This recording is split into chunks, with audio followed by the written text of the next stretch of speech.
الصورة دي لازم تتحط في أوضة لبس النادي الإسماعيلي عشان تعرف اللعيبة تعرف كده النادي يوصل لحد فين. بعد مكسب الاتحاد امبارح على حرس الحدود 2-0، الإسماعيلي دلوقتي بقى المركز الأخير وبنسبة 99% هينزل درجة تانية.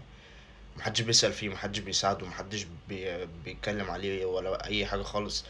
الدوري دلوقتي بقى دوري شركات، مفيش غير دلوقتي أهلي وزمالك ومصري بس، هو التلات أندية دول اللي شغالين، والأندية اللي فوق اللي من فوق بقى اللي واخدين المركز من فوق. لكن الاتحاد والمحلة والإسماعيلي كلهم تحت. أول المحلة في منتصف الجدول، لكن الاتحاد والإسماعيلي في المراكز الأخيرة. وكمان الاتحاد كسب امبارح، والاتحاد ممكن يرجع تاني بالصفقات اللي هو جابها دي.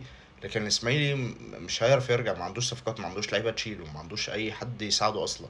فين أساطير النادي الإسماعيلي؟ فين المحافظ الإسماعيلية؟ فين وزير شباب الرياضة اللي جاب ناس عشان تشيل النادي الإسماعيلي، والناس مش عارفة تدفع الغرامات أصلا ولا تفتح القيد؟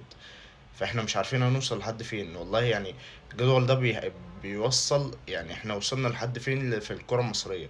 الكرة المصرية بقت حاجة تقرف، حاجة تكسف. بقى اسمه دوري شركات. احنا مش كل شوية هنقعد نقول كده بقى اسمه دوري شركات. شايف زد فين؟ شايف سموحة؟ شايف بتروجيت؟ شايف الجونة فين؟ انبي والأندية الجماهيرية تحت. بقى كل دوري شركات، مفيش غير ست أندية جماهيرية بس اللي موجودة في الدوري. وخلاص الإسماعيلي بنسبة كبيرة هيهبط. طب مين هيساعد الإسماعيلي؟ مين هيساعد الإسماعيلي إن الإسماعيلي يدفع الغرامات بتاعته دي؟ مشاكل الإسماعيلي معروفة للكل، أصغر واحد بيشجع كورة. طب أنت مجلس الإدارة اللي عينك وزير الشباب الرياضة، أنت عارف أنت جاي وعارف مشاكل الإسماعيلي، قابلت ليه المشكلة طالما أنت مش عارف تحلها؟ طب أنت هتعمل إيه الفترة اللي جاية؟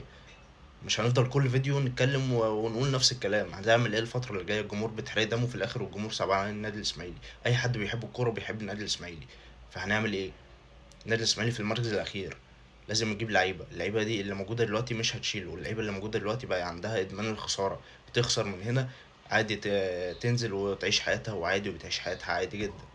الجمهور اللي بيدفع الثمن ويتحرق دمه في الاخر عشان الكيان مش عشان اللعيبة. اللعيبة دي كده كده كده اصلا ما ينفعش ان هي تلبس تيشيرت النادي الاسماعيلي. بس انا بنعمل ايه؟ بندعم لاخر لحظه. هنعمل ايه تاني؟